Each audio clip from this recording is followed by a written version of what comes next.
Le 15 octobre 1987, dans la petite ville de Belleville-sur-Saône, en région Rhône-Alpes, une institutrice surveille sa classe pendant la récréation, comme elle le fait chaque jour depuis 15 ans.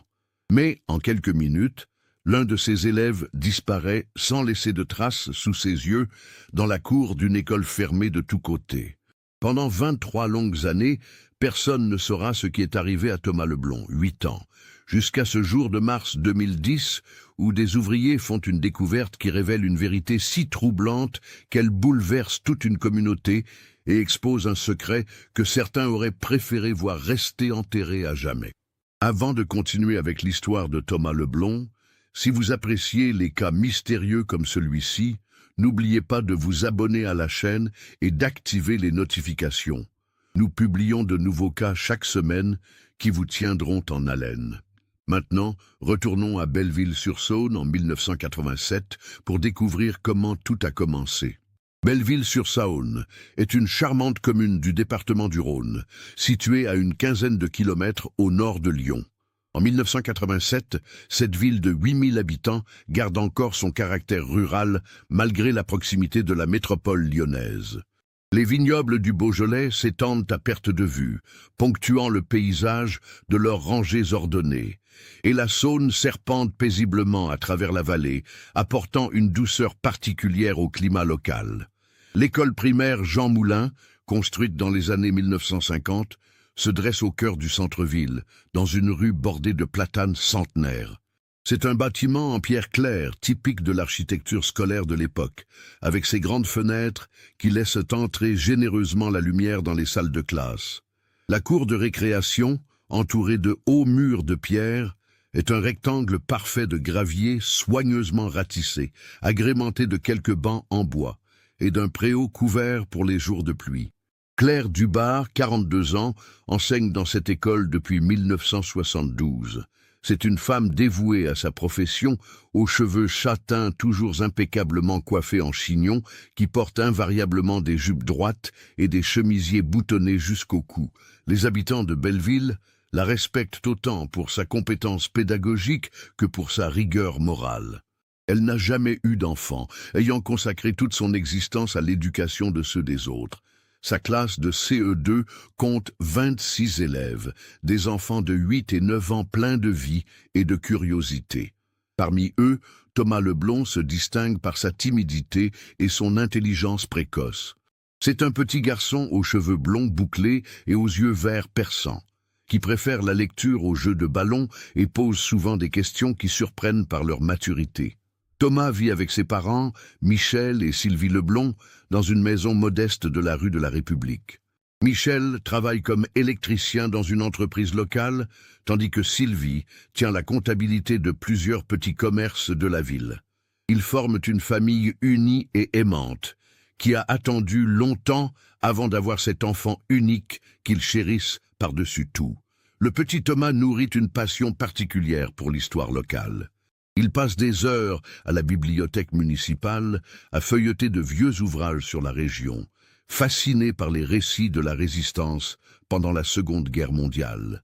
Il connaît par cœur les noms des héros locaux et les lieux où se sont déroulés les épisodes les plus marquants de cette période sombre. Cette curiosité historique l'amène souvent à explorer les recoins de l'école, cherchant des traces du passé dans les vieilles pierres et les inscriptions gravées dans les murs.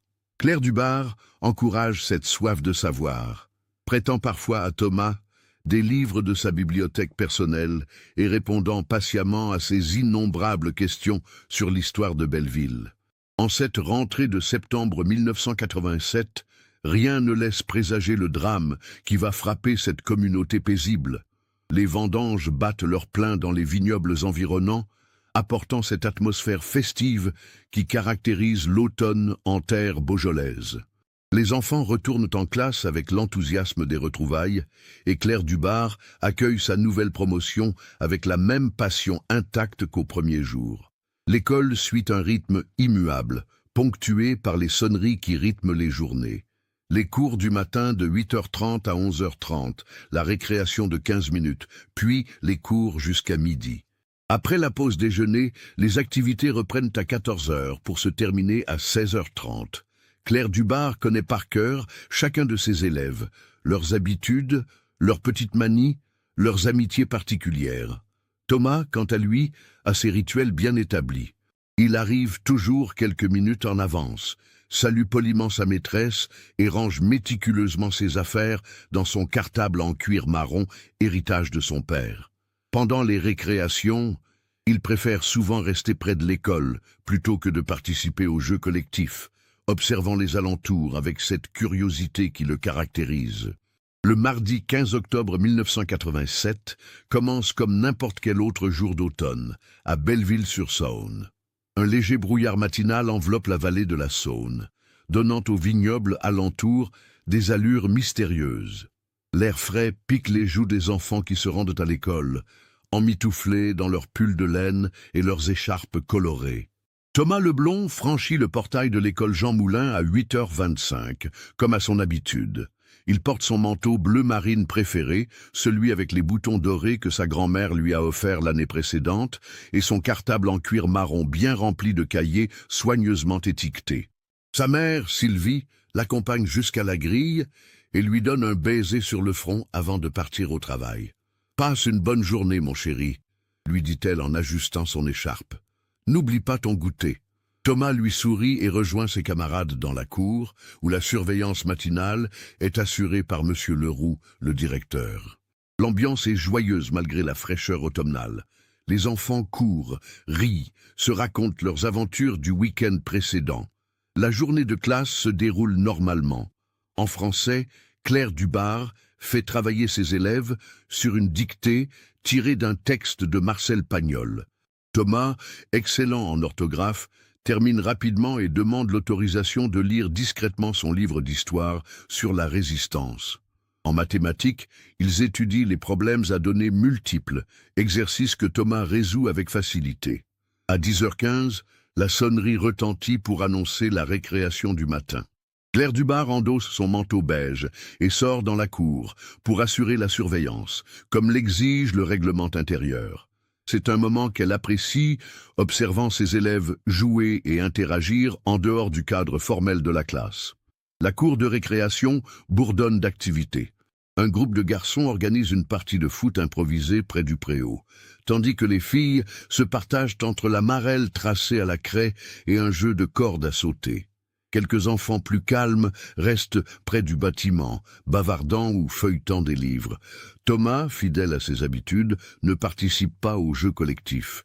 Claire le voit d'abord près du platane centenaire qui ombrage l'angle sud-ouest de la cour, feuilletant un livre qu'il a sorti de son cartable. Le petit garçon semble absorbé par sa lecture, indifférent à l'agitation qui l'entoure. Vers 10h25, Claire remarque que Thomas s'est déplacé vers le fond de la cour, près du mur qui sépare l'école de la propriété voisine. Cette zone, moins fréquentée par les enfants, abrite quelques arbustes et une ancienne fontaine en pierre qui ne fonctionne plus depuis des années. Thomas examine attentivement le sol, comme s'il cherchait quelque chose. Il doit encore être en train de jouer à l'archéologue, pense Claire, avec un sourire attendri. Elle connaît la passion de Thomas pour l'histoire et ses tentatives répétées de trouver des trésors dans les recoins de l'école. À 10h28, Claire se tourne vers le groupe de garçons qui jouent au football, car leur ballon vient de dépasser les limites autorisées et roule vers la rue. Elle siffle et leur fait signe de récupérer leur ballon sans sortir de l'enceinte de l'école. Cette intervention dure à peine 1 minute. Quand elle reporte son attention vers le fond de la cour, Thomas n'est plus là. Claire fronce les sourcils et scrute la cour du regard. Thomas n'est ni près du préau, ni sous les arbres, ni près de l'entrée du bâtiment. Elle fait le tour de la cour, interrogeant discrètement quelques élèves. « Avez-vous vu Thomas ?» demande-t-elle à un groupe de filles. « Il était là-bas près du mur, madame », répond Émilie Martinet en pointant du doigt l'endroit où Claire l'avait effectivement vu quelques minutes plus tôt. « Quand l'avez-vous vu pour la dernière fois ?»« Je ne sais pas, madame. Il y a quelques minutes, peut-être ?» Claire sent une première pointe d'inquiétude lui serrer l'estomac. En 15 ans d'enseignement, jamais un élève ne s'est volatilisé pendant qu'elle assurait la surveillance. L'école Jean Moulin est pourtant entourée de murs de 2 mètres de hauteur et le portail principal est fermé pendant les heures de classe. Elle se dirige rapidement vers le bâtiment et vérifie les toilettes, puis les salles de classe restées ouvertes. Pas de traces de Thomas. Elle interroge Madame Petitjean, la femme de service, qui nettoie les couloirs pendant la récréation. « Je n'ai vu aucun enfant à l'intérieur, Madame Dubar », répond celle-ci, surprise par la question. L'inquiétude de Claire se transforme en panique. Elle retourne dans la cour et questionne systématiquement tous les enfants présents. Les réponses convergent. Thomas était bien là il y a quelques minutes, près du mur du fond, mais personne ne l'a vu partir ni ne sait où il est allé. À 10h35, soit seulement 20 minutes après le début de la récréation, Claire prend la décision d'alerter la direction. Elle demande à Madame Petitjean de surveiller la cour et se précipite vers le bureau de Monsieur Leroux. « Monsieur le directeur, j'ai un problème. Thomas le blonde a disparu pendant la récréation. » Monsieur Leroux, un homme de 50 ans à la barbe grisonnante, lève les yeux de ses papiers avec surprise. « Comment ça, disparu ? Il était dans la cour sous ma surveillance, et maintenant je ne le trouve plus nulle part. J'ai vérifié les toilettes, les salles de classe. Il n'est ni dans l'école, ni dans la cour. » Le directeur se lève immédiatement et suit Claire dans la cour. Ensemble, ils organisent une fouille systématique de l'établissement. Ils inspectent chaque recoin, chaque placard, chaque salle. Ils vérifient même la cave et les combles, au cas où Thomas aurait trouvé un passage secret, lui qui était si passionné par les mystères historiques. Pendant ce temps, les autres enfants commencent à comprendre qu'il se passe quelque chose d'anormal. L'ambiance de la récréation devient plus tendue. Certains élèves pleurent, d'autres posent 1000 questions auxquelles les adultes ne savent que répondre. À 11h, après 45 minutes de recherches infructueuses, Monsieur Leroux prend la décision d'appeler les parents de Thomas et la gendarmerie. Il compose d'abord le numéro de l'entreprise où travaille Michel Leblond. « Monsieur Leblond, c'est le directeur de l'école de Thomas. Il faut que vous veniez immédiatement. Votre fils, nous ne le trouvons plus. » La voix de Michel tremble à l'autre bout du fil. « Comment ça, vous ne le trouvez plus? Qu'est-ce que ça veut dire? Il était en récréation sous surveillance et maintenant il a disparu. Nous avons fouillé toute l'école. Pouvez-vous venir rapidement ?»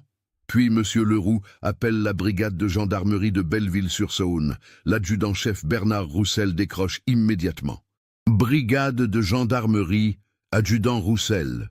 Monsieur l'adjudant, c'est le directeur de l'école Jean Moulin. Nous avons un enfant de 8 ans qui a disparu pendant la récréation. Pouvez-vous venir sur place? Nous arrivons immédiatement. » En attendant l'arrivée des secours et des parents, Claire ne tient plus en place. Elle repasse en boucle les événements de la matinée, cherchant un détail qui lui aurait échappé. Comment Thomas a-t-il pu disparaître en si peu de temps? La cour est fermée, les murs sont hauts, le portail est verrouillé. Une pensée terrible lui traverse l'esprit.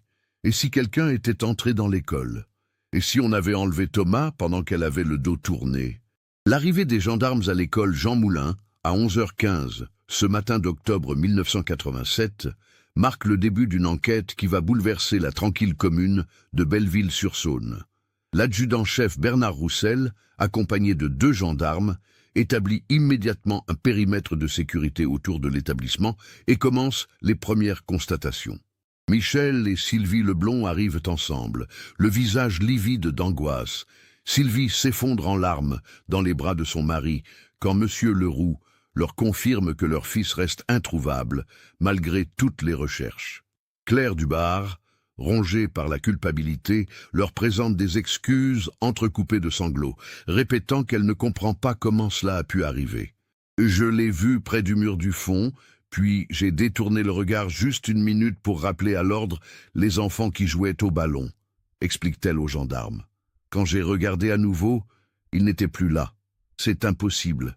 Les murs font 2 mètres de hauteur et le portail était fermé à clé. » L'adjudant Roussel examine minutieusement la cour de récréation. Il fait installer des cordons de police autour de la zone où Thomas a été vu pour la dernière fois et commence à interroger systématiquement tous les élèves présents. Les témoignages des enfants, bien que parfois confus à cause de leur jeune âge, convergent tous vers le même récit. Thomas était bien près du mur du fond vers 10h25. Il semblait chercher quelque chose au sol, et puis plus personne ne l'a remarqué. La fouille de l'école s'intensifie avec l'arrivée de renforts de la gendarmerie de Villefranche-sur-Saône. Les gendarmes inspectent chaque centimètre carré du bâtiment, des combles aux caves, passent au peigne fin la cour de récréation, examinent les murs d'enceinte à la recherche d'une brèche ou d'un moyen d'escalade. Ils ne trouvent rien. Vers 14h, l'enquête s'étend au-delà de l'école. Des battues sont organisées dans le centre-ville de Belleville. Les berges de la Saône sont fouillées. Les caves et greniers des maisons voisines sont inspectés avec l'autorisation de leurs propriétaires. Des maîtres chiens sont appelés en renfort depuis Lyon. Ils suivent la piste de Thomas jusqu'au mur du fond de la cour, puis la perdent complètement, comme si l'enfant s'était volatilisé. L'hypothèse de l'enlèvement prend rapidement le dessus dans l'esprit des enquêteurs.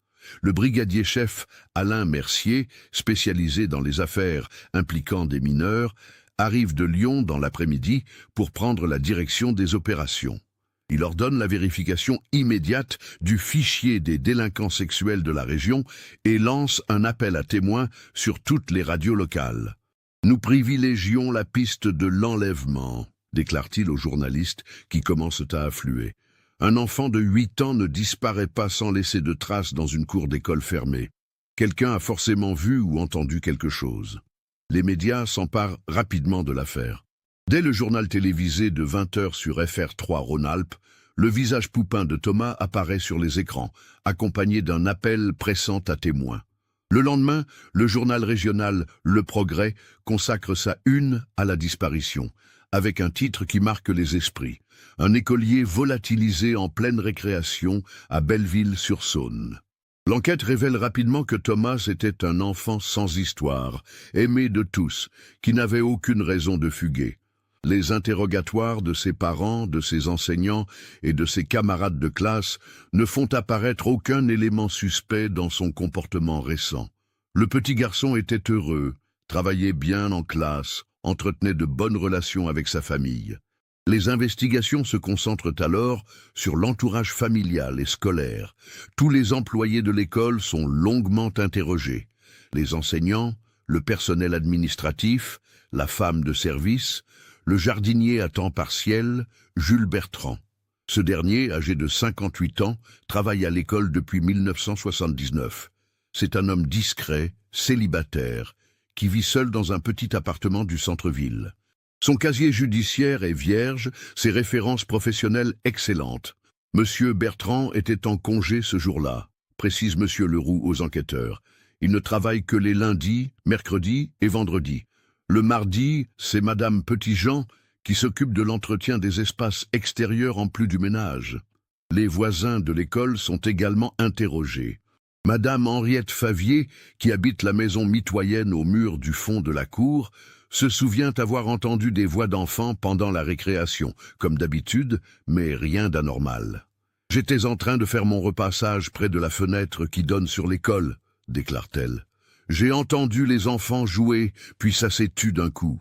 J'ai pensé que la récréation était finie. » Au bout d'une semaine d'enquête intensive, les gendarmes n'ont toujours aucune piste sérieuse.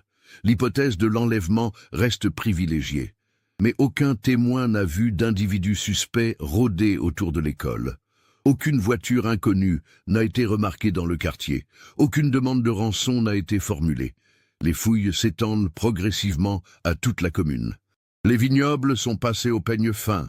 Les bois environnants sont ratissés par des dizaines de bénévoles. Les cours d'eau sont sondés par les plongeurs de la sécurité civile.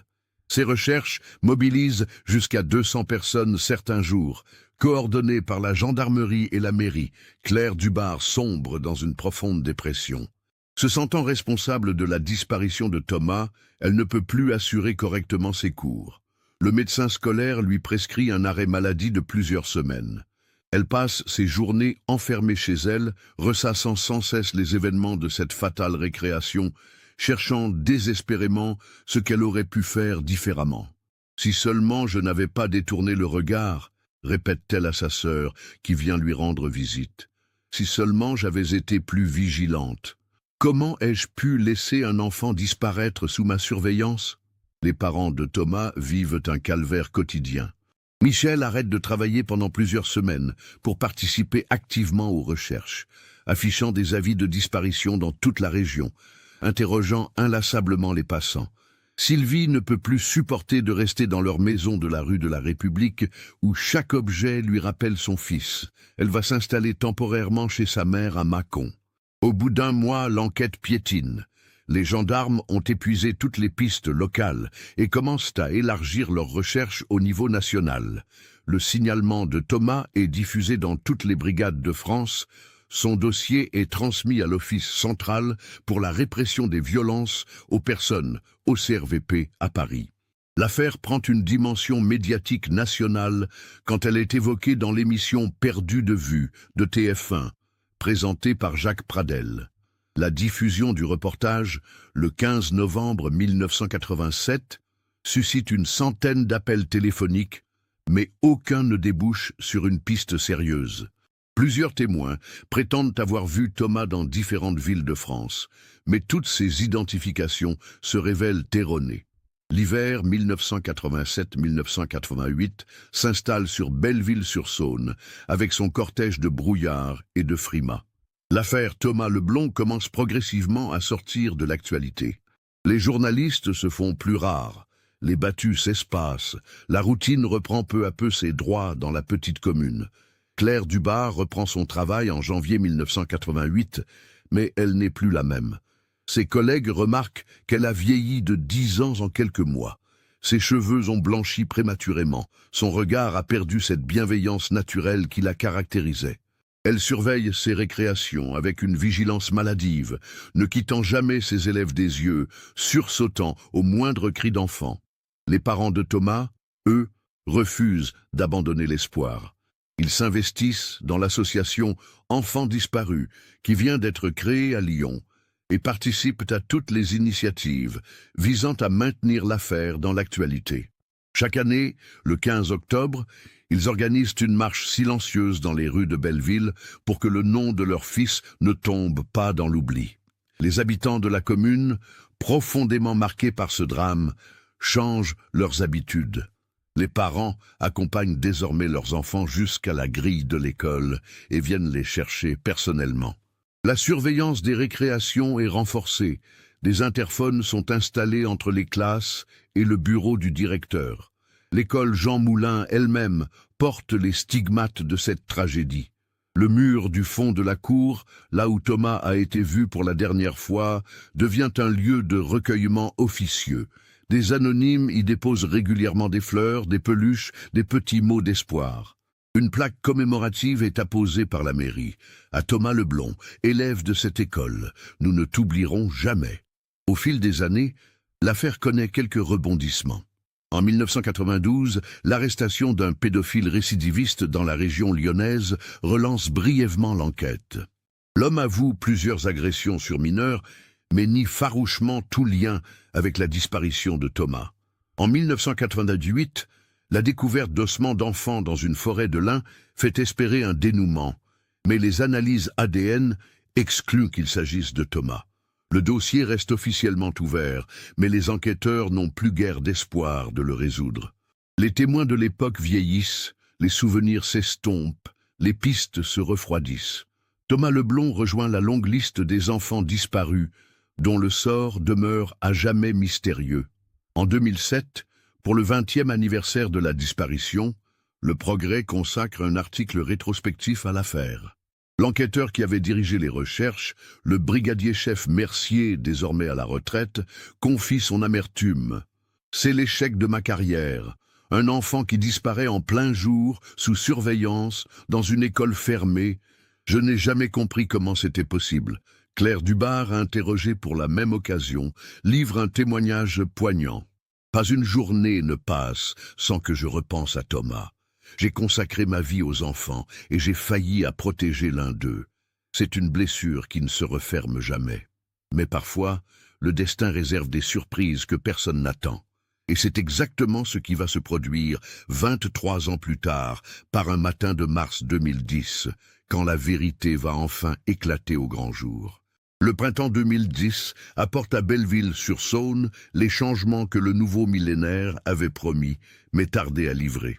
La petite commune du Rhône, comme beaucoup d'autres en France, doit s'adapter aux mutations de la société moderne.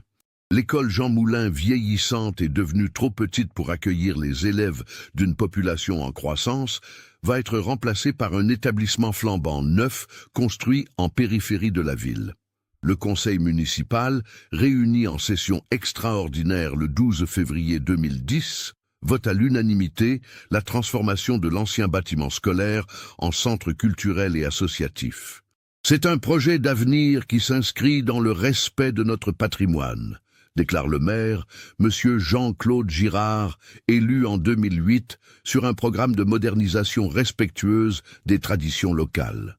Les travaux de rénovation sont confiés à l'entreprise Bâtiment Rhône-Saône, dirigée par Éric Moineau, un entrepreneur local réputé pour son sérieux et sa connaissance du patrimoine architectural régional. L'équipe d'ouvriers qui prend possession des lieux le lundi 8 mars 2010 découvre un bâtiment figé dans le temps, où résonnent encore les échos d'un demi-siècle d'éducation et de rires d'enfants. Claire Dubar, désormais âgée de 65 ans et en pré-retraite depuis septembre 2009, assiste de loin au début des travaux. Elle habite toujours la même petite maison de la rue Pasteur, à quelques centaines de mètres de l'école. Chaque matin, lors de sa promenade quotidienne, elle passe devant les grilles de l'établissement et ne peut s'empêcher de repenser à cette matinée d'octobre 1987 qui a bouleversé sa vie. Ses cheveux sont maintenant entièrement blancs, son dos s'est voûté avec l'âge, mais son regard garde cette tristesse particulière de ceux qui portent un fardeau invisible. En 23 ans, elle n'a jamais cessé de se reprocher la disparition de Thomas. Malgré les nombreuses tentatives de ses proches pour la rassurer sur sa responsabilité dans cette affaire. Le mardi 16 mars 2010, une découverte inattendue va changer le cours de l'histoire. Kevin Dumoulin, ouvrier de 28 ans, spécialisé dans la démolition, travaille depuis une semaine à vider les caves de l'école en prévision des travaux de rénovation. Ces sous-sols, utilisés autrefois pour stocker le matériel de chauffage et d'entretien, n'ont pas été vidés depuis des décennies. « C'est un vrai bazar là-dedans », confie-t-il à son collègue Bruno Lavigne en remontant de sa 3e descente de la matinée. « Il y a des trucs qui datent de Mathusalem. Des vieux radiateurs en fonte, des outils rouillés, des caisses de documents moisis. » Vers 11h30, alors qu'il déplace une lourde armoire métallique adossée au mur sud de la cave principale, Kevin remarque une anomalie dans la maçonnerie. Derrière le meuble, une portion du mur présente une couleur légèrement différente, comme si cette section avait été refaite plus récemment que le reste. « Bruno, viens voir ça », appelle-t-il. « Il y a quelque chose de bizarre avec ce mur. » Les deux hommes examinent attentivement la paroi. Effectivement, sur environ 1 mètre carré, les pierres semblent avoir été remontées avec un mortier plus clair que celui utilisé pour le reste de la construction. En passant la main sur la surface, il constate que cette section sonne creux. « On dirait qu'il y a un vide derrière », constate Bruno en frappant délicatement avec son marteau. « Peut-être une ancienne ouverture qui a été murée ?» Éric Moineau, prévenu par ses ouvriers, descend examiner la découverte.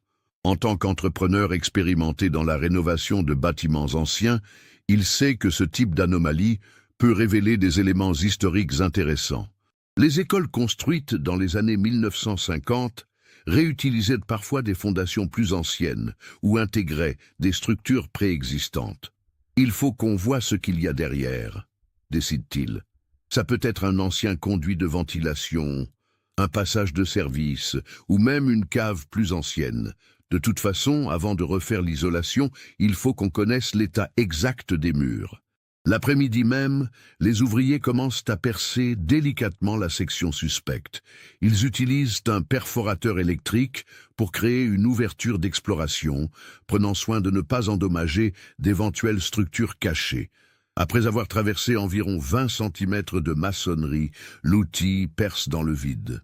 Kevin braque sa lampe torche dans l'ouverture et pousse un cri de surprise. « Bon sang, il y a tout un espace derrière, ça ressemble à un tunnel !» La découverte fait sensation sur le chantier. Éric Moineau agrandit prudemment l'ouverture pour permettre l'exploration de cet espace mystérieux. Ce qu'ils découvrent dépasse toutes leurs attentes. Derrière le mur muré se cache l'entrée d'un réseau de galeries souterraines creusées dans le rocher calcaire. « C'est incroyable !» murmure Bruno en éclairant les parois rocheuses avec sa lampe. Ces tunnels ont l'air d'avoir été creusés à la main. Regardez ces marques d'outils sur les murs. Les galeries, hautes d'environ 1,70 m et larges de 80 cm, s'étendent vers l'ouest, en direction du centre-ville. Les murs portent effectivement les traces d'un travail de terrassement manuel, avec des niches creusées à intervalles réguliers, probablement pour y placer des lampes à huile. Éric Moineau, passionné d'histoire locale, commence à comprendre la nature de leur découverte. « Je parie que c'est un tunnel de la Résistance », déclare-t-il avec excitation. Pendant l'occupation, les maquisards de la région avaient creusé tout un réseau de galeries pour échapper aux Allemands. Mon grand-père m'en a parlé quand j'étais petit. La nouvelle de la découverte se répand rapidement dans Belleville-sur-Saône. Dès le lendemain, M. Girard, le maire, se rend sur place accompagné de Mme Isabelle Bertrand, responsable du service culturel de la commune et fille de l'ancien jardinier de l'école, Jules Bertrand. « C'est extraordinaire !» s'exclame le maire en pénétrant dans les galeries avec précaution. « Nous avons là un véritable patrimoine historique. Il faut absolument faire appel à des spécialistes pour étudier ce réseau. » Madame Bertrand, elle, semble troublée par cette découverte. Âgée de 43 ans, elle a grandi à Belleville et se souvient vaguement des histoires que lui racontait son père sur la guerre et la résistance.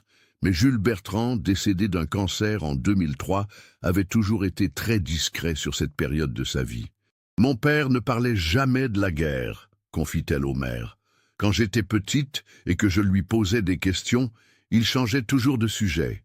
Il disait que c'était une époque qu'il valait mieux oublier. » L'exploration des tunnels révèle un réseau plus étendu que prévu. Les galeries principales, au nombre de 3, convergent vers une salle souterraine naturelle située sous l'ancienne cour de récréation.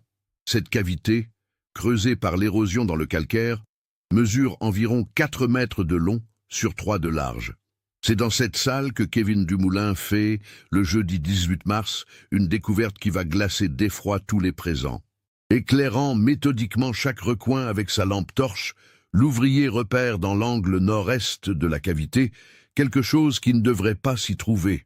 Des ossements humains partiellement recouverts par des décennies d'accumulation de poussière et de débris. « Monsieur Moineau !» crie-t-il d'une voix étranglée. « Venez vite, il y a des os ici. » L'entrepreneur se précipite et constate avec horreur que Kevin a raison.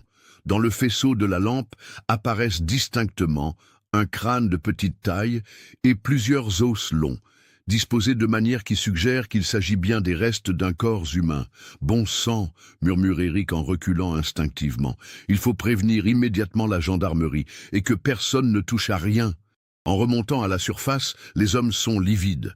La découverte de restes humains dans un tunnel secret sous l'école primaire dépasse tout ce qu'ils pouvaient imaginer. Qui peut bien être enterré là? Un résistant mort pendant la guerre? Un collaborateur exécuté à la Libération? Mais une pensée terrible traverse l'esprit d'Éric Moineau, puis celui de Kevin et de Bruno. Ils échangent des regards lourds de sous-entendus avant qu'Éric ne formule à voix haute ce que tous pensent. Vous croyez que ça pourrait être le petit Thomas, celui qui avait disparu ici il y a 20 ans? Le silence qui suit cette question résonne dans la cave vide comme un glas. Car effectivement, la présence d'un squelette d'enfant dans les souterrains de l'école Jean Moulin, là même où Thomas Leblond avait mystérieusement disparu en 1987, ne peut être une coïncidence. Kevin sort son téléphone portable et compose immédiatement le numéro de la gendarmerie de Belleville-sur-Saône. Il tombe sur le maréchal des logis chef Patrick Lemoine, qui a remplacé l'adjudant Roussel, parti à la retraite en 2005. Gendarmerie de Belleville, maréchal des logis chef Lemoine. Monsieur le gendarme, c'est Kevin Dumoulin. Je travaille sur le chantier de l'ancienne école Jean Moulin. Nous venons de découvrir des restes humains dans des tunnels souterrains sous l'école. Il faut que vous veniez immédiatement. Le gendarme, surpris par cet appel inattendu, demande des précisions. « Des restes humains? Vous êtes sûr de ce que vous me dites ?»« Certain. On a trouvé un squelette dans une cavité souterraine. Et vu l'endroit, on se demande si ça ne pourrait pas être le petit Thomas, celui qui avait disparu ici en 1987. » Un long silence accueille cette révélation. Le maréchal des logis, chef Lemoine, connaît parfaitement l'affaire, Thomas Leblond, l'un des cold cases les plus célèbres de sa circonscription.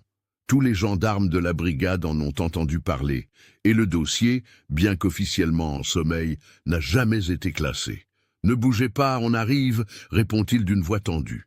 Et surtout que personne ne touche à rien et qu'aucun curieux ne descende dans ces tunnels. L'arrivée des gendarmes sur le chantier de l'école Jean Moulin à 15h30 ce jeudi 18 mars 2010 marque le début d'une enquête qui va rouvrir l'une des affaires les plus mystérieuses de la région Rhône-Alpes. Le maréchal des logis-chef Patrick Lemoine, accompagné de 3 gendarmes et du médecin légiste de permanence, le docteur Sylvain Moreau, établit immédiatement un périmètre de sécurité autour du chantier. La nouvelle de la découverte se répand comme une traînée de poudre dans Belleville-sur-Saône. En quelques heures, une foule de curieux se masse devant les grilles de l'ancienne école, retenue par un cordon de gendarmerie. Les plus anciens habitants se souviennent parfaitement de l'affaire Thomas Leblond et chuchotent entre eux que la vérité va peut-être enfin éclater. Claire Dubar apprend la nouvelle vers 16h par sa voisine, Madame Favier, qui l'appelle dans un état de grande agitation. « Claire, tu as entendu? Ils ont trouvé des ossements sous l'école. Ils pensent que c'est peut-être Thomas. » L'ancienne institutrice sent ses jambes se dérober sous elle. Après 23 ans de questionnement et de culpabilité, l'idée que le corps de Thomas puisse avoir été là, sous ses pieds, pendant tout ce temps, lui donne le vertige. Elle s'effondre dans son fauteuil, tremblante, incapable de prononcer le moindre mot. Michel et Sylvie Leblond, prévenus par la gendarmerie, arrivent sur les lieux vers 17h. Le couple, maintenant âgé respectivement de 62 et 59 ans, porte sur son visage les stigmates de 23 années d'espoir et de désespoir alternés. Sylvie, dont les cheveux ont blanchi prématurément, s'agrippe au bras de son mari comme si elle craignait de s'effondrer. « Après toutes ces années, » murmure Michel d'une voix brisée. « Mon Dieu, s'il était là depuis le début !» Le docteur Moreau et l'équipe de la police scientifique de Lyon, appelée en renfort, commencent l'examen minutieux des restes découverts dans la cavité souterraine. L'accès au tunnel est sécurisé par un système d'éclairage provisoire et chaque centimètre carré de la salle souterraine est photographié et répertorié. L'examen préliminaire du squelette révèle des informations troublantes. Le docteur Moreau, spécialiste en médecine légale, établit rapidement que les ossements appartiennent à un enfant âgé d'environ 8 à 10 ans au moment de sa mort. La dentition, remarquablement bien conservée grâce aux conditions particulières de la cavité, présente des caractéristiques qui pourraient correspondre au dossier dentaire de Thomas.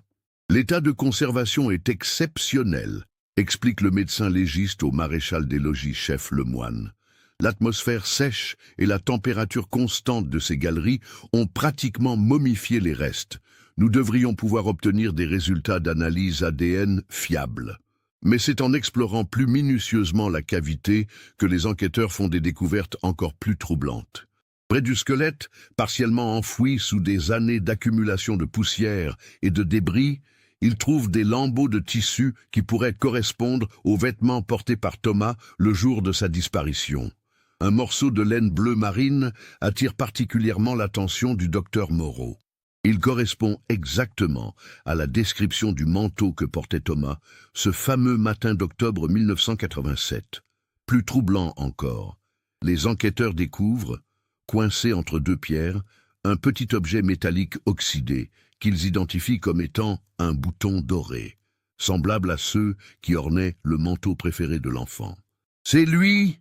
chuchote Sylvie Leblond quand le gendarme lui montre discrètement le bouton dans un sachet plastique. C'est le manteau que sa grand-mère lui avait offert. Je reconnaîtrai ces boutons entre 1000. L'émotion est palpable sur le chantier. Après plus de 2 décennies d'incertitude, les parents de Thomas touchent peut-être enfin au bout de leur calvaire. Mais cette révélation soulève immédiatement une question terrifiante.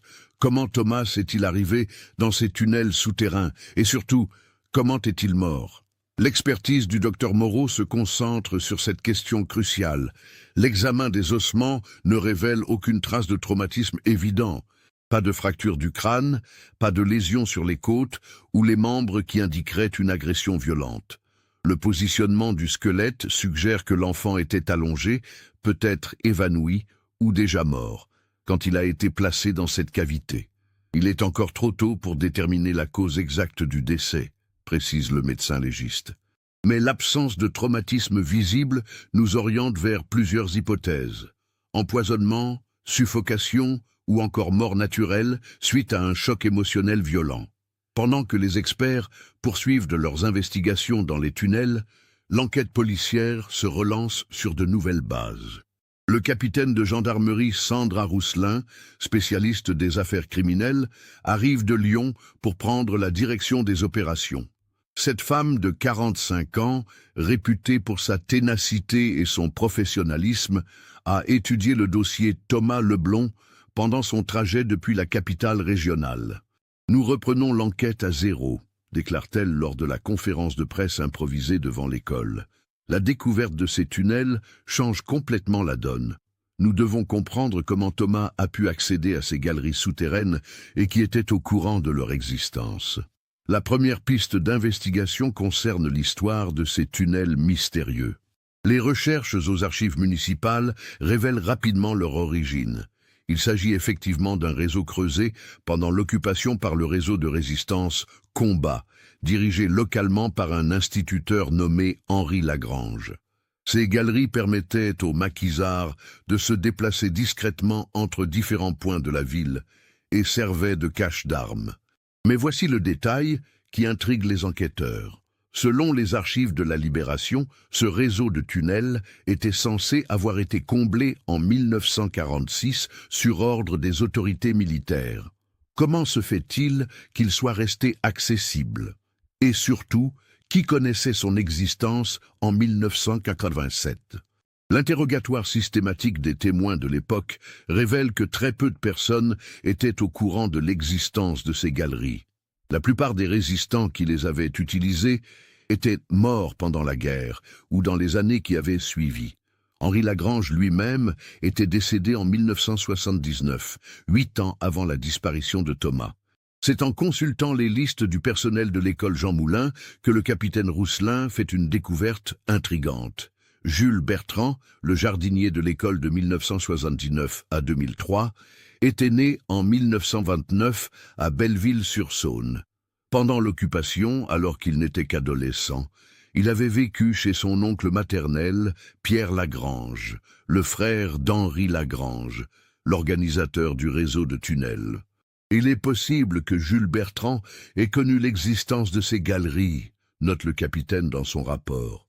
En tant que jardinier de l'école, il avait accès à tous les sous-sols et aurait pu découvrir l'entrée murée, voire même la rouvrir discrètement. Cette piste prend une dimension dramatique quand les enquêteurs apprennent que Jules Bertrand est décédé en 2003, emportant avec lui ses éventuels secrets. Mais sa fille, Isabelle Bertrand, responsable culturelle de la commune, accepte de coopérer avec l'enquête malgré l'émotion que lui cause cette situation. « Mon père ne m'a jamais parlé de tunnels sous l'école », déclare-t-elle lors de son audition. Mais c'est vrai qu'il était très discret sur son passé. Il passait beaucoup de temps seul dans les caves de l'école, prétendument pour l'entretien. Je pensais que c'était normal vu son travail. Les enquêteurs fouillent minutieusement l'ancienne maison de Jules Bertrand, rachetée par sa fille après son décès. Dans le grenier, ils découvrent une malle contenant des documents personnels, des photographies de famille et surtout un carnet de notes manuscrites qui va faire sensation. Ce carnet, tenu par Jules Bertrand de 1979 à 2002, contient des observations détaillées sur la vie de l'école, les habitudes des enfants, les mouvements du personnel. Mais c'est en arrivant aux pages concernant l'année 1987 que les gendarmes font une découverte stupéfiante. À la date du 15 octobre 1987, jour de la disparition de Thomas, Jules Bertrand a écrit « Le petit Leblond pose trop de questions sur les vieux bâtiments. Il a découvert l'entrée hier. Je ne peux pas le laisser raconter ça aux autres. J'ai fait ce qu'il fallait.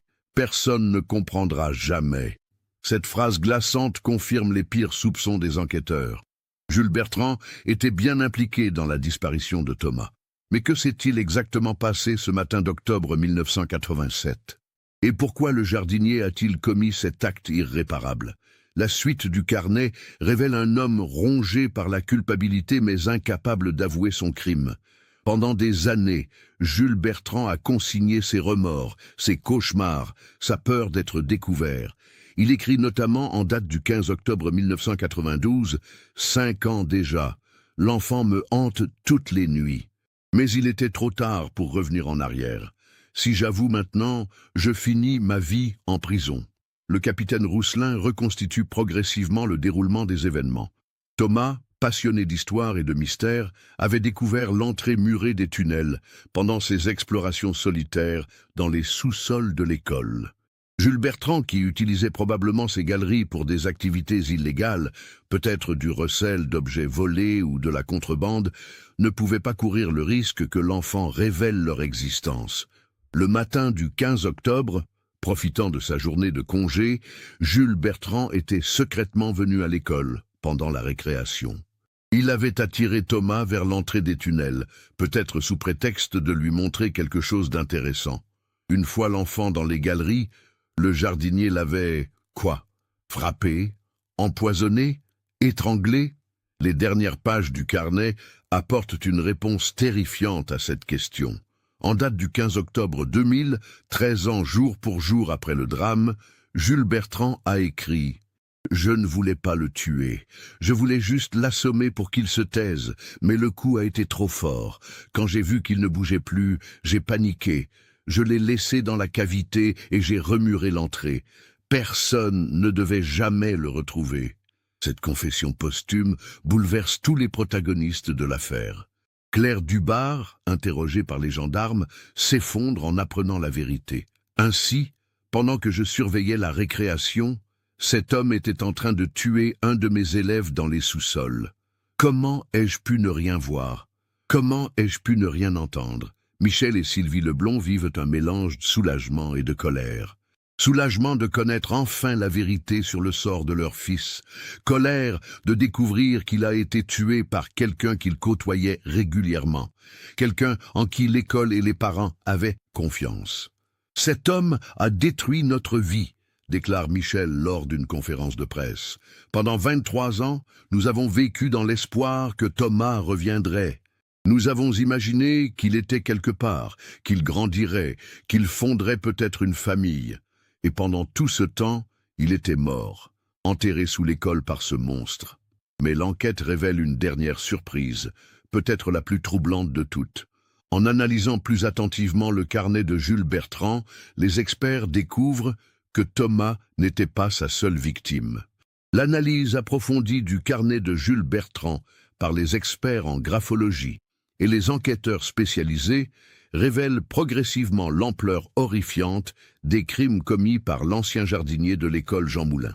Ce qui avait commencé comme l'élucidation d'une disparition mystérieuse se transforme en enquête sur les agissements d'un prédateur qui a sévi pendant des décennies. Le capitaine Sandra Rousselin, secondé par une équipe d'enquêteurs de la police judiciaire de Lyon, épluche chaque page du carnet avec une attention minutieuse.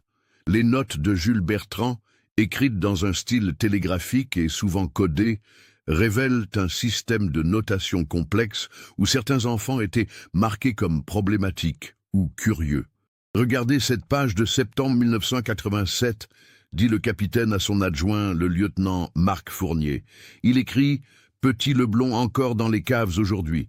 Pose trop de questions sur les vieux murs, risque de tout découvrir, sera difficile à gérer. » Et là, quelques pages plus loin, problème réglé définitivement, plus de risque de découverte. Mais c'est en remontant dans le temps, vers les premières années d'activité de Jules Bertrand à l'école, que les enquêteurs font des découvertes encore plus troublantes. Le carnet mentionne d'autres enfants problématiques qui ont mystérieusement quitté l'école ou déménagé avec leur famille dans des circonstances étranges. En octobre 1981, Jules Bertrand écrit « Petite Martine, trop observatrice, a vu les entrées et sorties nocturnes. Famille partie précipitamment à Marseille après accident de la fillette. Plus de problème. » En mars 1984, Julien Perrin fouille partout, devient dangereux. Solution trouvée.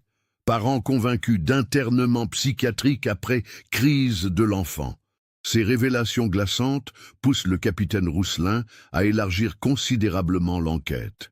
Elle demande l'ouverture d'une commission rogatoire pour examiner tous les cas d'enfants ayant quitté l'école Jean Moulin dans des circonstances particulières entre 1979 et 2003, période d'activité de Jules Bertrand.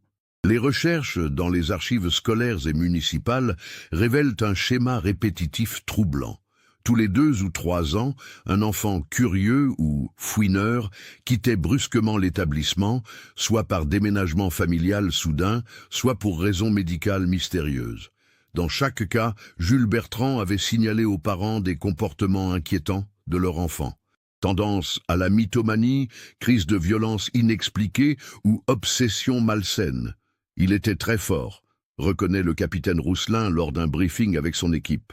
Il manipulait les parents en leur faisant croire que leur enfant avait des problèmes psychologiques. Les familles, inquiètes, préféraient déménager ou consulter des spécialistes ailleurs plutôt que de creuser davantage. L'enquête révèle également que Jules Bertrand utilisait effectivement les tunnels souterrains pour des activités illégales. Une perquisition approfondie de la cavité où a été trouvé Thomas met au jour une cache contenant des objets d'art religieux volés, chandeliers en argent, calices dorés, manuscrits anciens provenant d'églises de la région. Le réseau de recel, organisé par Jules Bertrand, était sophistiqué. Il profitait de son accès libre aux bâtiments publics, non seulement l'école, mais aussi l'église paroissiale dont il entretenait occasionnellement le jardin, pour dérober discrètement des objets de valeur qu'il revendait ensuite à des antiquaires peu scrupuleux de Lyon et de Mâcon. Thomas Leblonde avait eu la malchance de tomber sur ce secret bien gardé.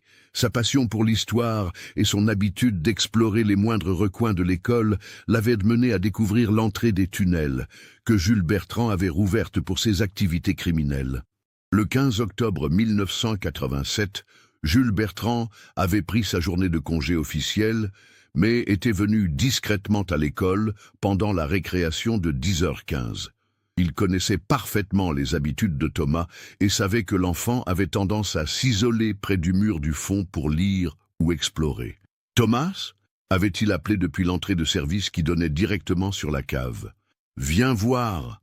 J'ai trouvé quelque chose d'extraordinaire dans les sous-sols, un passage secret comme dans tes livres d'histoire. » L'enfant, curieux et confiant envers cet adulte qu'il côtoyait régulièrement, avait suivi Jules Bertrand vers l'école.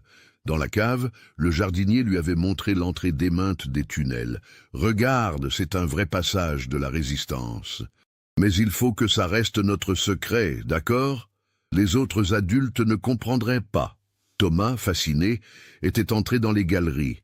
Mais rapidement, voyant les objets volés cachés dans la cavité principale, il avait commencé à poser des questions embarrassantes. Pourquoi il y a des chandeliers d'église ici? C'est vous qui les avez mis? Il faut le dire au directeur. Jules Bertrand avait paniqué. Dans un mouvement de colère et de peur, il avait frappé Thomas avec une pierre pour le faire taire. Le coup, porté à la tempe, avait été fatal. L'enfant s'était effondré et n'avait plus bougé. « Je ne voulais pas le tuer », avait écrit Jules Bertrand dans son carnet. « Je voulais juste qu'il se taise, mais quand j'ai vu le sang, j'ai compris que c'était fini. Il était mort, et c'était ma faute. » Pris de panique, Jules Bertrand avait traîné le corps de Thomas au fond de la cavité, l'avait recouvert de pierres et de débris, puis avait remuré l'entrée des tunnels. Il était remonté à la surface et avait quitté l'école discrètement par l'entrée de service, prenant soin de refermer toutes les portes derrière lui. Toute l'opération n'avait pas duré plus de 15 minutes. Quand Claire Dubar avait constaté la disparition de Thomas à 10h30, celui-ci était déjà mort et enterré dans les sous-sols de l'école. Pendant que les gendarmes organisaient leurs recherches, que les parents se lamentaient et que toute la commune se mobilisait, l'assassin continuait tranquillement sa vie normale, feignant l'inquiétude et participant même aux battues de recherche. C'est l'aspect le plus révoltant de cette affaire, confie le capitaine Rousselin au procureur de la République de Villefranche-sur-Saône, venu sur place pour constater l'ampleur du dossier. Cet homme a consolé les parents de Thomas, a participé aux recherches, a joué la compassion pendant 23 ans, alors qu'il savait parfaitement ce qu'il avait fait. L'analyse des archives personnelles de Jules Bertrand révèle d'autres éléments troublants. Dans sa maison, les enquêteurs découvrent une collection de coupures de presse sur l'affaire Thomas Leblond, soigneusement classées dans des classeurs. L'homme suivait visiblement avec attention l'évolution de l'enquête, notant au crayon rouge les pistes qui l'inquiétaient. En marge d'un article du Progrès daté de novembre 1987, Jules Bertrand avait écrit « Ils ne trouveront jamais, l'entrée est trop bien cachée ». Sur un autre article évoquant l'intervention de Maître Chien, « Les chiens ne peuvent pas sentir à travers 20 centimètres de pierre et de mortier ». Mais le document le plus accablant découvert dans les affaires de Jules Bertrand est une lettre jamais envoyée, datée de décembre 2002, soit quelques mois avant sa mort. Dans cette confession écrite, destinée au procureur de la République, mais finalement conservée dans ses papiers personnels, l'homme détaille précisément ses crimes. « Je sais que je vais bientôt mourir », écrit-il. « Le cancer me ronge et les médecins ne me donnent plus que quelques mois. Je ne peux pas partir en emportant ce secret.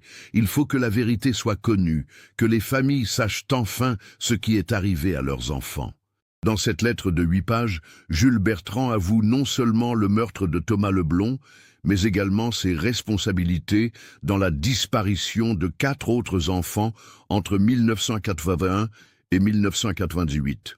Contrairement à Thomas, ces enfants n'avaient pas été tués, mais traumatisés psychologiquement par des menaces et des chantages jusqu'à ce que leur famille quitte la région. « J'utilisais toujours la même méthode », détaille-t-il. « Je surprenais l'enfant curieux dans les sous-sols, je lui montrais mes activités, puis je le menaçais de tuer ses parents s'il parlait.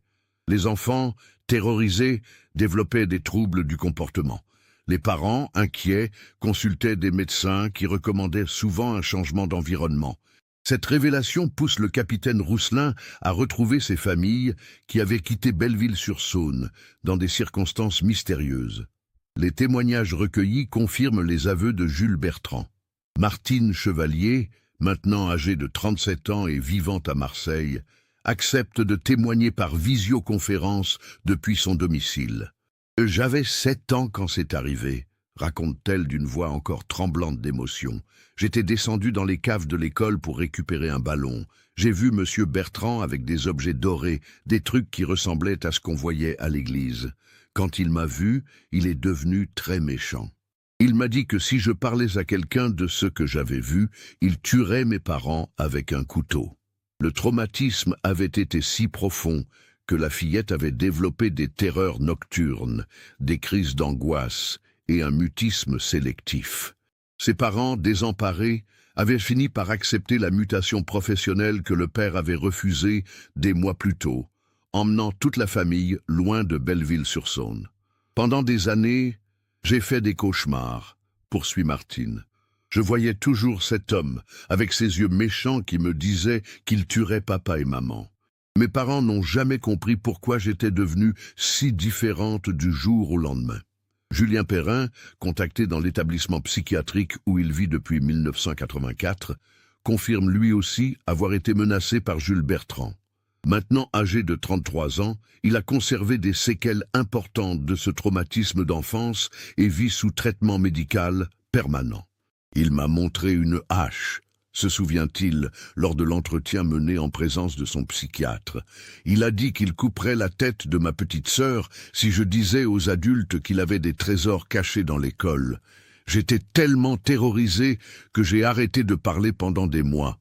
Ces témoignages confirment le portrait d'un Jules Bertrand manipulateur et violent, capable d'utiliser la terreur pour protéger ses activités criminelles. Mais ils révèlent aussi pourquoi l'affaire Thomas Leblond a évolué différemment. Contrairement aux autres enfants, Thomas n'avait pas eu le temps d'être menacé. Sa curiosité immédiate et ses questions directes avaient poussé Jules Bertrand à l'acte fatal.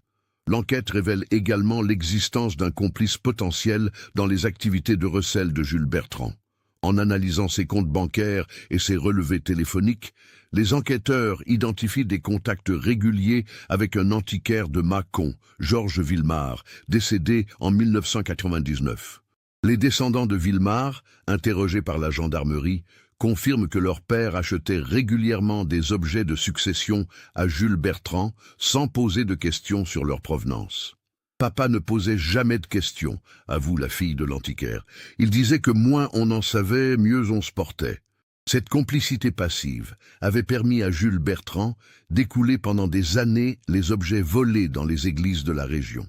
L'inventaire dressé par les enquêteurs fait état d'au moins 25 églises cambriolées entre 1979 et 2002, pour un préjudice estimé à plus de 200 000 €. Thomas est mort pour protéger un simple réseau de vol d'objets d'art religieux, résume amèrement le capitaine Rousselin. Un enfant de 8 ans a perdu la vie parce qu'un homme ne voulait pas que ces petits trafics soient découverts. Le 25 mars 2010, soit une semaine après la découverte du corps, l'identification formelle de Thomas Leblond est confirmée par les analyses ADN. Le docteur Moreau, le médecin légiste, peut également préciser les circonstances exactes de la mort. Le décès résulte d'un traumatisme crânien causé par un objet contondant, vraisemblablement une pierre. Le coup a été porté sur la tempe gauche avec une force considérable. La mort a été instantanée. Cette confirmation officielle libère enfin Michel et Sylvie Leblond du calvaire de l'incertitude qu'ils vivaient depuis 23 ans. Mais elle apporte aussi son lot de nouvelles souffrances. Savoir que leur enfant est mort seul, dans l'obscurité d'une cave, frappé par un homme qu'il côtoyait régulièrement. Nous avons serré la main de cet assassin pendant des années, déclare Michel, lors d'une interview accordée au Progrès. Il venait aux commémorations pour Thomas. Il nous présentait ses condoléances. Il participait aux recherches. Comment un être humain peut-il avoir une telle duplicité? L'onde de choc de ces révélations dépasse largement Belleville-sur-Saône. L'affaire fait la une des journaux nationaux et relance le débat sur la sécurité dans les établissements scolaires. Comment un employé a-t-il pu, pendant des décennies, terroriser des enfants et commettre un meurtre sans que personne ne s'en aperçoive? Claire Dubar, interrogée une dernière fois par les enquêteurs, livre un témoignage poignant sur sa culpabilité et son soulagement mêlé. Pendant 23 ans, je me suis reproché d'avoir détourné le regard au mauvais moment. Maintenant, je sais que même si j'avais surveillé Thomas en permanence, cela n'aurait rien changé. Jules Bertrand aurait trouvé un autre moment, une autre occasion. Il était déterminé à protéger son secret. La vérité sur la disparition de Thomas Leblond est enfin révélée, mais elle laisse dans son sillage une communauté traumatisée et des questions dérangeantes sur la confiance que nous accordons aux adultes chargés de protéger nos enfants. Le jeudi 1er avril 2010, exactement 2 semaines après la découverte du corps de Thomas Leblond dans les tunnels souterrains de l'école Jean Moulin, le procureur de la République de Villefranche-sur-Saône, maître Jean-Claude Fontaine, tient une conférence de presse historique pour clôturer officiellement l'une des affaires criminelles les plus marquantes de la région Rhône-Alpes. Après 23 ans d'enquête, nous pouvons enfin apporter des réponses définitives à la famille Leblond et à toute la communauté de Belleville-sur-Saône, déclare-t-il devant un parterre de journalistes venus de toute la France. Thomas Leblond a été assassiné le 15 octobre 1987 par Jules Bertrand, jardinier de l'école Jean Moulin, dans le but de protéger des activités de recel d'objets d'art religieux. Le dossier d'instruction, épais de plus de 400 pages, reconstitue minutieusement les événements de cette matinée fatale et révèle l'ampleur des activités criminelles de Jules Bertrand. Le procureur précise que si l'auteur principal était encore vivant, il aurait encouru une peine de réclusion criminelle à perpétuité pour assassinat d'un mineur de 15 ans avec préméditation. Les preuves rassemblées par l'enquête sont accablantes. Le carnet personnel de Jules Bertrand, avec ses aveux détaillés, Les témoignages des autres enfants victimes de ces menaces, l'inventaire des objets volés retrouvés dans les tunnels, et surtout l'expertise médico-légale qui confirme les circonstances exactes de la mort de Thomas. La reconstitution des faits ne laisse aucun doute, explique le capitaine Sandra Rousselin. Jules Bertrand a attiré Thomas dans les sous-sols sous prétexte de lui montrer les tunnels historiques. Quand l'enfant a découvert les objets volés et a commencé à poser des questions, Bertrand l'a frappé avec une pierre pour le faire taire. Le coup a été fatal. L'enquête révèle également que Jules Bertrand avait planifié son crime. Ses notes personnelles montrent qu'il surveillait Thomas depuis plusieurs semaines, connaissait ses habitudes d'exploration solitaire et avait identifié la récréation de 10h15 comme le moment idéal pour agir, sachant que Claire Dubar devrait intervenir régulièrement auprès des autres enfants. C'était un prédateur calculateur, souligne le procureur. Il a profité de la confiance que lui accordait l'institution scolaire et les familles pour commettre ses crimes en toute impunité. Pendant 23 ans, il a vécu normalement, participant même aux commémorations organisées pour Thomas, alors qu'il savait parfaitement qu'il était l'auteur de sa mort. Les révélations sur les autres enfants victimes de Jules Bertrand complètent ce portrait d'un homme dangereux qui n'hésitait pas à traumatiser psychologiquement des mineurs pour protéger ses activités illégales. 4 familles ont quitté Belleville-sur-Saône entre 1981 et 1998 à cause des menaces proférées par le jardinier contre leurs enfants. Ces familles ont vécu un calvaire sans comprendre ce qui arrivait à leurs enfants, déplore le capitaine Rousselin. Des enfants heureux et équilibrés sont devenus du jour au lendemain anxieux, mutiques, terrorisés. Leurs parents ont tout essayé, médecins, psychologues, changement d'école. Ils ne pouvaient pas imaginer qu'un employé de l'école était en train de détruire psychologiquement leurs enfants par le chantage et les menaces. L'enquête sur le réseau de recel d'objets d'art religieux, organisé par Jules Bertrand, révèle une activité criminelle d'une ampleur considérable. 25 églises de la région ont été victimes de vols entre 1979 et 2002, pour un préjudice total évalué à plus de 200 000 €. Certains objets, notamment des manuscrits médiévaux de grande valeur, ont été retrouvés chez des collectionneurs privés qui les avaient achetés de bonne foi à l'antiquaire complice de Mâcon. Jules Bertrand exploitait sa position d'homme d'entretien pour accéder facilement aux églises et identifier les objets de valeur, explique le lieutenant Marc Fournier, spécialisé dans les affaires d'art. Il opérait toujours de nuit, par petites quantités, ce qui explique pourquoi ces vols sont passés inaperçus pendant si longtemps. La restitution des objets retrouvés à leur paroisse d'origine représente un travail de longue haleine. Certaines pièces, vendues à des collectionneurs à l'étranger, ne pourront probablement jamais être récupérées. Mais pour les églises de la région, cette découverte permet enfin de comprendre la disparition mystérieuse d'objets liturgiques anciens qui avaient intrigué les prêtres pendant des années.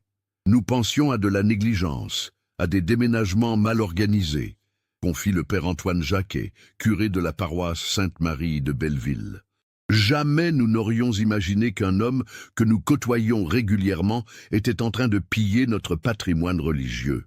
Pour Michel et Sylvie Leblond, la révélation de la vérité sur la mort de leur fils apporte un mélange de soulagement et de douleur renouvelée. Soulagement de connaître enfin les circonstances exactes de la disparition de Thomas, de savoir qu'il n'a pas souffert longtemps, qu'il n'a pas été torturé ou maltraité. Douleur de découvrir que leur enfant est mort pour protéger les petits trafics d'un homme sans scrupules. Thomas était un enfant merveilleux, curieux, intelligent, qui aimait l'histoire et les mystères, déclare Sylvie lors de la conférence de presse organisée par leurs avocats. Il a été tué parce qu'il posait des questions, parce qu'il s'intéressait au monde qui l'entourait. C'est d'une injustice révoltante.